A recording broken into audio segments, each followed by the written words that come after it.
అమృత వెంకటరామయ్య గారి గురించి కొన్ని మాటలు, కొన్ని విషయాలు చెప్పండి. మీ తాతగారు జేజీ అంటారు కదా మీరు? మేము మా నెల్లూరులో జేజే అంటాం మేము. ఇక్కడ ఓకే. మనకు గుంటూరు, విజయవాడ, హైదరాబాద్ ఈ సంప్రదాయాల్లో తాతగారు అంటాం. అవును. 5వ తరంలో మా జేజయ్య ఉన్నాడు. ఇప్పటికి 100 సంవత్సరాలు, దగ్గర దగ్గర 100 సంవత్సరాలు. ఉమ్. వెంకయ్య స్వామి, సాయిబాబా ఆయన సమకాలికులు అనమాట. ఓ. ఆయన సిద్ధపురుషుడు. అయితే ఏడుకొండల వాడిని నిరంతరం ఆరాధించేవాడు ఆయన. ఉమ్. ఏడుకొండల వాడిని నిరంతరం ఆరాధించేవాడు. ఆయన చిన్నప్పటి నుండి కూడా ఒకలాంటి తత్వంలో పెరిగాడు. తర్వాత ఇంట్లో పెద్దవాళ్ళు ఏ పని చేయకపోతే ఏదో ఒక పనిలో పెడితే వీడు బాగుంటాడు అంటాం అవును, కదా. అవును. అలా ఆయన్ని చెన్నై వెళ్ళిపోయాడు. చెన్నైలో కొన్ని సంవత్సరాల పాటు ఉన్నాడు. ఎక్కడున్నా సరే, ఏ పని చేస్తున్నా సరే ఇదే సాధనలో ఉండేవాడు ఆయన. ఆ. కాబట్టి చాలా మందికి అక్కడ సమకాలికులకు చాలా విషయాలు చెప్పాడు. ఓకే. చాలా మహిమలు కూడా చేశాడు. ఆ తర్వాత అక్కడి నుంచి మా స్వగ్రామానికి వచ్చి చివరి దశలో మా స్వగ్రామంలోనే ఉన్నాడు. ఆ. ఉండి చాలా విషయాలు ఆయన ప్రత్యక్షంగా ఏదన్నా మనకి బాగోలేదు, ఆరోగ్యం బాగోలేదు, అవును. సపోజ్ ఓకే ఇలా చేసుకో అలా చేసుకో, ఆ. సరే నీకు ఫలానా జరగబోతుందని ఆ కొండ 9 పాలేడు ఆ దగ్గర ఏదైతే పల్లెటూర్లు అయితే ఉన్నాయో ఆ పల్లెటూర్ల నుంచి ఆ రోజుల్లో జనం వచ్చేవాళ్ళు. ఓకే. జనం వచ్చి ఆయన కొన్ని విశేషాలు చెప్పేవాడు. అలాగే చెప్పి సమాధి అయిపోయాడు ఆయన. ఆ. నేను ఫలానా రోజు ఫలానా తిథిలో ఫలానా టైంకి నేను కాలం చేస్తున్నాను. వీరే కదా మీ తాతగారు? ఓకే. అవును. ఆ. వావ్. ఉమ్.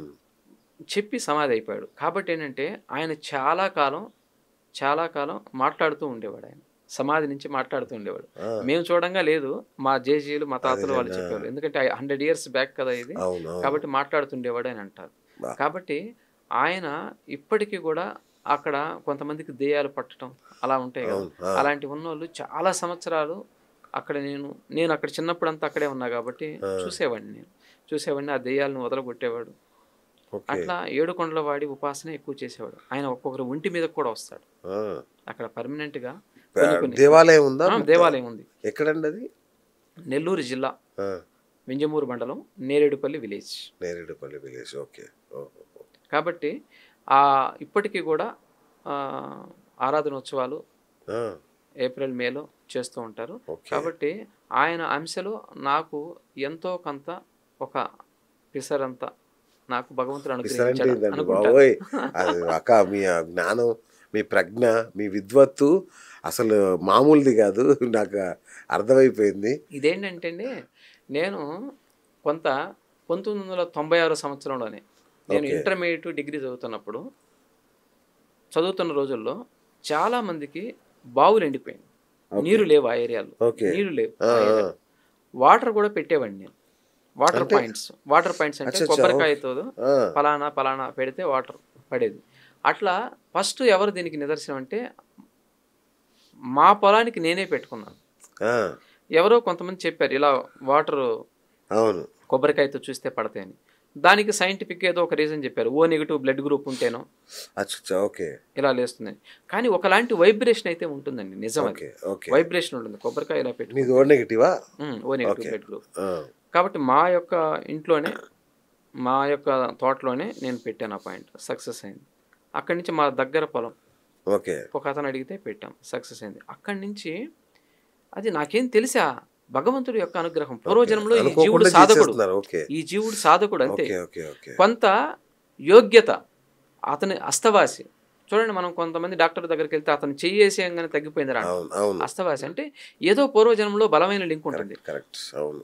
దాన్ని బేస్ చేసుకొని చాలామంది నెల్లూరు జిల్లాలో కొన్ని పల్లెటూర్ల వాళ్ళు, మేజర్గా చెప్పాలంటే బొట్టోరవారిపాలెం, మాత్రోలవారిపాలెం, తుగరూరుపాలెం అని కొన్ని పల్లెటూర్లు ఉన్నాయి అక్కడ, కలిగిరి, ఆ ఏరియాల నుంచి చాలామంది విశేషంగా వచ్చి నన్ను తీసుకెళ్లేవాళ్ళు. నా కోసం వెయిట్ చేసి తీసుకెళ్లేవాళ్ళు. ఆ రోజుల్లో జీబులు వేసుకొని మా ఇంటికి వచ్చేవాళ్ళు, వెయిట్ చేసేవాళ్ళు. నన్ను తీసుకొని వెళ్ళి నేను ఎప్పుడు డేట్ ఖాళీగా ఉందంటే, ఫ్రీగా ఉందంటే నన్ను తీసుకెళ్ళి ఆ పాయింట్స్ పెట్టించుకునేవాళ్ళు. కానీ నేను డిగ్రీ చదివేటప్పుడు కూడా రైతులు కొంతమంది అక్కడ వచ్చి ఉండేవాళ్ళు. ఇదేంటి రైతులు ఎవరో వచ్చారు అని అంటే, ఫలానా మీ దాంట్లో ఉన్నాడు, ఆయన మాకు బోర్ పాయింట్ పెట్టాలని. నన్ను వచ్చి మాస్టర్లు అడిగేవాళ్ళు, ఏంటి శ్రీనివాస్ నువ్వేంటి బోర్ పాయింట్లు ఏంటి అనేవాళ్ళు. అంటే అవును సార్ ఇలా పెడతాను, ఓకే రైట్ అనేవాడిని పెట్టాను. కానీ అందులో ఒక ఎప్పుడు నేను మర్చిపోని విషయం ఏంటంటే, నేను ఆ ఊర్లో ఆ ఏరియాలో కొన్ని పాయింట్స్ పెడుతూ ఉన్నా. పెడుతున్నప్పుడు ఒక అతను 9 బోర్లు దాకా వేసాడండి దగ్గర దగ్గర. వేస్తే నీళ్ళు ఎక్కడా పడలేదు. ఆ ఏరియాలో అప్పటికే నేను పెట్టడం ఒక 2-3 నెలలు అయింది స్టార్ట్ చేసి పెడుతూ ఉన్నా. ఈయన పెడితే నీళ్లు పడతాయా, మనకి రాతలో ఉంటే పడతాయి అంటుండేవాడు ఏదో అంటూ కొంచెం వెటకారం చేస్తూ ఉండేవాడు పాపం. ఆయనకి తెలియని జ్ఞానం అంతే కదా. ఆ తర్వాత ఇసిగిపోయి పాపం సరే చూద్దాం ఫైనల్గా ఒకసారిని నా దగ్గరకు వచ్చాడు. వస్తే పెట్టానండి. అంతకు ఒక 10 రోజుల ముందే ఒక పాయింట్ వేయించాడు. దాన్ని ఇక్కడ ఒక చోట వేసారనుకోండి, దాన్ని కొంచెం ఒక అడుగు జరిపి పెట్టానండి పాయింట్. 10 ఎకరాల నేల అది. ఒక్క అడుగు జరిపే పెట్టాను ఆ పాయింట్కి.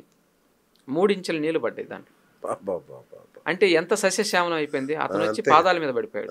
అప్పుడు నాకు వయసు ఎంత ఉంటుంది దగ్గర చాలా చిన్న వయసు, 18 ఏళ్ళు ఉంటాయి నాకు మహా అంటే. అట్లా ఒక మిరాకిల్ చేశాను. అంటే స్వామివారు నాకు అవకాశాన్ని కల్పించాడు అది. ఆ తర్వాత ఆ ఏరియాలో చాలామంది ఇంకా విచ్చలవిడిగా తీసుకెళ్ళటం చేసిన. ఆ డిగ్రీ చదువుతున్నంత వరకు నేను పెట్టాను. తర్వాత ఇంకా ఆపేసాను. తర్వాత టీటీడీకి వెళ్ళిపోయాను. తిరుమల తిరుపతి దేవస్థానం మేము కాంట్రాక్టర్స్ కదా, కాంట్రాక్ట్స్ కోసమని టీటీడీ తిరుమల వెళ్ళాము. ఇంకా అలా నెల్లూరు కాంట్రాక్ట్లు ఉంటాయండి. నెల్లూరు జిల్లాలో కాంట్రాక్ట్ వర్క్స్ అవి ఉండేవి మాకు. తర్వాత ఇంకా తిరుమల టీటీడీ కాంట్రాక్ట్స్ మొదలుపెట్టిన తర్వాత ఇంకా అన్నయ్య నేను అక్కడ కాంట్రాక్ట్స్ చేస్తూ ఉండేవారు. గురుగారు, మన జీవితాన్ని అన్ని దశలు 360 డిగ్రీస్లో జ్యోతిష్య శాస్త్రం ప్రభావితం చేస్తుంది. అంటే అనుక్షణం జ్యోతిష ఉపాంగాలు అంటే లైక్ మిగతా శాస్త్రాలు ఏవైతే ఉన్నాయో అవి ఏది వాస్తు లాంటివి కానీ ఇట్లా అంటే ఎటు చూసినా జ్యోతిష్యమే మన హిందూ ధర్మం ప్రకారం. ఇంతగా ప్రభావితం చేస్తున్న అసలు ఈ జ్యోతిష్యం ఏంటి, ఎక్కడి నుంచి పుట్టుకొచ్చింది, ఏంటి దీని విశిష్టత ఏంటి అసలు? మీకు జ్యోతిష్యం అంటే మీకు జ్యోతిష్యం అన్న పదంలోనే మీరు తీక్షణంగా పరిశీలిస్తే మీకు సింపుల్గా చెప్పేస్తాను అర్థమయ్యేదని. జ్యోతి అంటే ఏంటండి? వెలుగు. ఎప్పుడు వెలిగేదాన్ని జ్యోతి అంటారు. కాబట్టి నిరంతరము జ్యోతి ఆ వెలుగుతున్నప్పుడు ఏమవుతుంది, మనకి చీకటి ఏదైనా ఉంటే ప్రాళదొల్లబడుతుంది. కాబట్టి వెలుగుంటేనేగా. కాబట్టి అసలు వెలుగుతుంది ఎవరండి మనకి నిరంతరంగా? సూర్యుడు వెలుగుతున్నాడు. కాబట్టి సూర్యుడు యొక్క వెలుగే దీనికి ప్రధానం. తర్వాత నైట్ రాత్రిపూట చంద్రుడు. కాబట్టి సూర్య చంద్రుడు కన్నులు వంటి వాళ్ళు ఈ జ్యోతిష శాస్త్రానికి. కాబట్టి ఈ జ్యోతిష్యం వెలుగుతున్న సూర్యుడికి నిదర్శనం కాబట్టి, ప్రజ్వరిల్లుస్తున్న ఆ జ్యోతి స్వరూపం కాబట్టి దీన్ని జ్యోతిష్యం అన్నారు. అందుకే నా సూర్యమానం చంద్రమానం అని వాటిని బేస్ చేసుకుని మనకి అన్ని కూడా శాస్త్రాలు ఉన్నాయి. కాబట్టి మనకి జ్యోతిష్యానికి 2 కన్నులు వంటి వారు సూర్యుడు చంద్రుడు. అద్భుతం. సో చెప్పాను కదా గురుగారు, మాకు అనుగ్రహించండి ఒక. కాబట్టి మనకి సూర్యుడు యొక్క ఉపాసన కూడా చాలా చాలా చాలా మేలైంది.